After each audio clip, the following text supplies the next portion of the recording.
Welcome to Hood Champion Boxing Sports. In boxing, you find a way to win or you find a way to lose.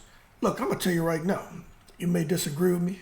Some people may say that, hey, look, Hood Champion, you don't know nothing about boxing. Screw you. Well, you know what? You're entitled to your opinion, and I'm entitled to mine. And I am of the opinion that the Charlo jab is the wooden stake needed to eliminate the Mexican monster. Yeah, I said it. And I truly believe that. And I know people right here are riding on the Benavides wave. Everybody out here is eating their carne asada, getting their nacho fries from Taco Bell, putting guacamole on everything. I get it. Nothing wrong with that. You know what I mean? I like my little breakfast tacos, little chorizo and potato and all that. Look, you know, Viva Mexico. But I also got to say Viva El Negro. Because that Charlo jab is a problem. When you watch a lot of fighters, they have all these intangibles. They can slip punches. They can throw fancy combinations. They look really spectacular in the ring. But when the real deal starts, and they run into an Ike Quartet bazooka jab, a Winky Wright bazooka jab, oh, what happens to all the flash? What happens to the lights, camera, action, the pizzazz? That shit goes out the window real quick, doesn't it? You know why? Because the jab is the most important punch in boxing. And I think someone with a super powerful jab is going to need that in order to stop David Benavides. Because, yo, this cat, no kidding, is El Monstro. He is the monster. And with Heredia in his team and helping him to perform at an optimal level, yo, the man's a machine. But he's more monster than machine. And Jermall Charlo has the wooden stick that can eliminate him. Now, when you talk about what's necessary to defeat a guy like Benavides, you're going to have to find your range, man. You know, you're going to have to be able to find your range to get your shots off. And what better punch than the jab? You understand? It can be used for so many things, but number one is finding your range. Because if you can't find your range against David Benavides and know where it's hard to be safe in the ring with him. So let me just say that. It's damn near impossible. But if you can use that to find your range, you have a good chance to be able to kind of think through some things before he just comes in and looks to just kill you. Okay? So that's the one thing that I say Jermall Charlo would be able to use it to find his range, because he has a very good jab and he depends on it a lot. The second thing is setting up your punches and other combinations. When you're able to stick a bazooka jab in an opponent's face, right, they start to worry about that shot. Now they start to overthink. And as a result, you get to open up on your offense and set up different punches and punch combinations. And now you see yourself landing shots that, you know, wouldn't have presented themselves had you not had an effective jab and found your range and were using it to set up combinations. The next thing is the jab can stun an opponent. Now, Demetrius Andrade, he was letting off a lot of combinations, but he didn't really trust to throw a power jab. And I think he could have had some more success if he would have tried that. I'm not saying he would have won, but it was more, you know, which I think was a little foolish to try to bully the bully. And what it was I think Demetrius Andrade probably came in as a light heavyweight. David Benavides came in the fight as more of like a cruiserweight heavyweight. So he wasn't going to bully him. But I'm going to tell you right now, if you look at Jermall, he's knocked down opponents with his jab alone. You know what I'm saying? Hurt people with that jab. And who's to say he gets in the ring with David Benavides? I'm saying he's going to knock him out with the jab, but with the right timing, the right torque on an already power jab, I think he could have some success and he could stun David. And I think once you start getting that neck popping back, that neck gets tight, you get uncomfortable. And now you start to see some kinks in your armor start to present themselves. And I think Jermall Charlo's jab could help to unearth those things for him, which would create opportunities and could see him go on to get a victory. But it's not that easy.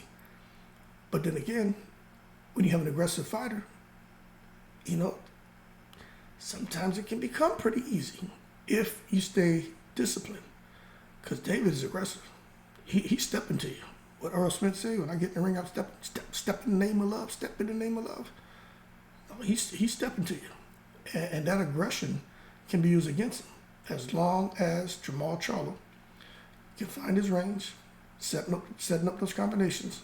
If he can stun him, and then he can sit there and use that, man, to defend against the aggressive fighter, which is going to frustrate anybody when you're getting hit with a hard jab when you're trying to get off your offense, because now it blunts everything that they're trying to do. The next thing is, once you're able to have success in those areas, then it's about trying to close the distance. If I'm beating you with my jab, and I got you worried about that jab coming out, right? So you're not so quick to try to let your hands go. Now I can close the distance and let go of the big backhand right, and let go of a big shot. You see, so it starts to create a lot more opportunities for you, and you can start to see the momentum start to shift that fighter's way. And in this case, I'm talking about Jermall Charlo. Now, the pace of the fight. Let me tell you something. The jab isn't just about trying to control the distance. A jab can control the pace of the fight. I mean, the fight's only going to move as fast as you allow it if you have that effective, powerful jab there. And that's what's going to be needed, because right now, David Benavidez, he dictates the pace of the fight. Right? So people are like, hood champion, you don't know what you're talking about. Jermall Charlo, Terrence Crawford, and Danny Garcia, they made the fight look so much easier against Jose Benavidez. Jermall Charlo couldn't even knock him out. Listen, subscribers. Yo, Jermall Charlo was just in there sparring, having fun.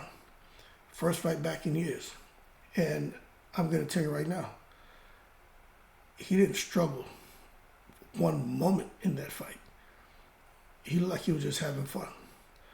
Terrence Crawford did what he had to do, but he was having a tough time in there with Benavidez. Danny Garcia, he just outboxed him, but Danny Garcia wasn't trying to get into no mash-up, crash-up at all. And then with Jermall Charlo, look, he had a Benavidez who, with Crawford fought him. Some would say he was weight trained, but that's his own choice. Some could say that he only had really one leg. That's his choice to get in the ring after 8 months of getting shot and fighting Terrence Crawford, stupid. Weight drained and no leg. So when he fought Danny Garcia, he was weight drained but had 2 legs. When he fought Jermall, no weight drained, both legs, and active. And Jermall still gave him the business. So it just depends on how you want to view it. But as far as you subscribers who were like, screw you, head champion. Well, screw you, subscriber. Get out of here with that bullshit. But I think that jab is going to be important for Jermall to establish the range and the pace of the fight. Because if he doesn't do that, he's going to get steamrolled. All right? Anyone who fights David Benavidez, if you can't slow that man down, you're going to get steamrolled. Okay? Simple. And then the other thing that's very important is interrupting the opponent's rhythm and occupying their vision. Sometimes, I can remember when I was first learning how to box. And I remember that the coach would tell me, like, yo, man, you throw, everything is like speed, because I had fast hands. He was like, change up the speed and change up the power. And he was like, you don't want to throw everything hard. You don't want to throw everything super fast. You got to change it up. He's like, because when you change it up, you can interrupt the opponent's rhythm. He's like, and then that fast jab that you're throwing, he's like, don't worry about landing it. Just put it in his face. He was like, and then come behind him with the big left hand because I fought southpaw. He was like, use it to blind him. He's like, but change it up. And he was like, it makes him guess, it makes him think. And so I learned to develop an educated jab. And when I watched Jermall Charlo, his jab is no joke. I don't know if y'all saw, but his timing wasn't great, but he timed a couple of moments where Jose Benavidez was trying to run in on him, and he hit him with that jab. I mean, short and accurate, and Benavidez' head was just snapping back. Jermall Charlo can knock some more rust off and get active and tighten up. I think Jermall Charlo with that jab could definitely interrupt David Benavidez' rhythm, and he could, interfere with his vision and then come behind with something big that could really upset the apple cart. And the last couple of things I think that Jermall Charlo could do with that jab. Now remember, I'm just doing this video to talk about the importance of the jab and how I think Jermall's jab can work. I'm not saying he's going to beat Benavidez, but I would tend to think he could beat Benavidez. I really do. Excuse me, because I just did a video. Benavidez is fighting for this whole, like, y'all not gonna F with me no more.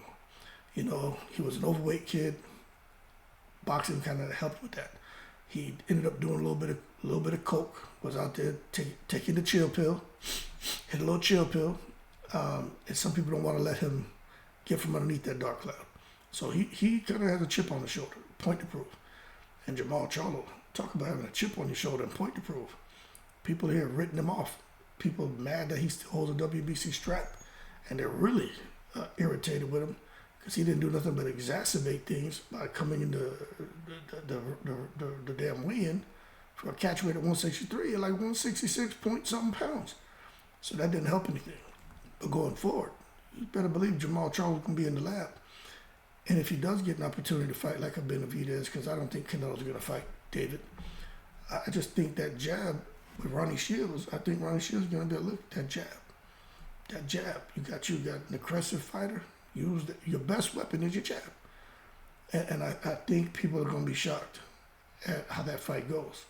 Now, if Jermall starts trying to jab, hook off the jab, uppercut, 3-4 shots with just that left hand alone, I think that's where he could get into some trouble because he got to keep it super simple with Benavidez because Benavidez he's gonna recognize what your strength is and what your weaknesses are, and he's gonna look to exploit that shit. And you're gonna have to keep it as a super powerful jab, change up the speed on it, change up the power on it, change up the levels, and make him think twice. But you start trying to throw hooks and uppercuts off it, I think that's where he could go wrong. And just creating and maintaining and closing the distance between him and Benavidez is something that jab would allow him to do.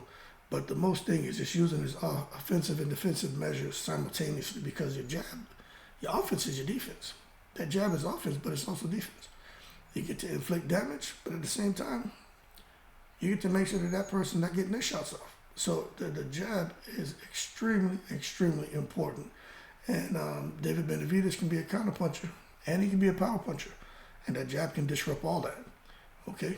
So for those of you who say, hood champion, you don't know what you're talking about. All I'll say is to try to understand. If you don't understand the importance of the jab, try to understand it. And really try to understand the power and how effective Jermall Charlo's jab is. Somebody put in the comment like, you're talking about the wrong Charlo. It's Jermall Charlo. That's the tough one. Jermall's the soft one. Yo, to that I say, in the most respectful way that I kindly request, you hold your horses and stop taking it to the stupid. Jermall is the tough one. Jermall's the soft one. No, I don't think either one of them boys are soft. But as far as the jab, they both got great jabs. But look, Jermall's stronger. And it showed. You saw when he was throwing that jab at Jose Benavidez. Everyone he fights, that jab hurts him. He was hurting goddamn, he knocked down J-Rock. He was hurting Derevinchenko. He hurts everybody with that jab. That jab ain't no joke. And I think when he gets into Benavidez, although Benavidez probably walks around about 262 pounds and cuts down to 168. But I think he would have some success. I really do. But for me, if I had the best, I'd bet the house. I don't know, man. I may have to go with Jermall Charlo with that jab. If he can really tighten it up and get his stuff together a little bit more. But I'm going to tell you right now, I'll know after the first 2 rounds what direction this shit's going, because if he's sitting there trying to get cute, oh, it's over. You got to keep it simple. I don't care what the crowd is doing, just win the rounds. Just bang him up, bust his face up, because David Benavidez can bruise. Andre bruised him up a little bit. He can bruise. That jab will rip his face apart. That jab will shred his face open, wide open. But that's going to be something that he has to work on, and be ready to have that right hand cocked and ready to shoot it. because Benavidez is there to be hit. He's there to be hit. But the issue is he's coming at you. He's a goddamn machine with that pressure. You may have success in them first 4, 5, 6, 7, 8, 9 rounds. But can you sustain that tempo? Because Benavidez gets stronger and stronger as each round goes by. And that's what will make it kind of hard to say, that Jermall gets him. But if Jermall can get himself in that kind of shape, and hey, maybe I don't know if he needs to get Victor Conte on his team, because right now, goddamn, it's Heredia 2, Conte 0. So he's going to have to figure out something, because I'm telling you, when you get in a fight, David Benavidez, even if he didn't have Heredia, David Benavidez is a problem. But now that he got Heredia and they've got the secret sauce, it's going to be hard to beat that man. But I think it just takes a simple power jab and stamina. And I think we may have something. That being said, y'all keep cool. I'm sure people are going to disagree. But just try to really understand what I'm saying about a power jab and how it can be used intelligently and how effective it can be when used by the right person. Y'all keep cool. I'm in the breeze. Please make sure and subscribe. I'd appreciate it.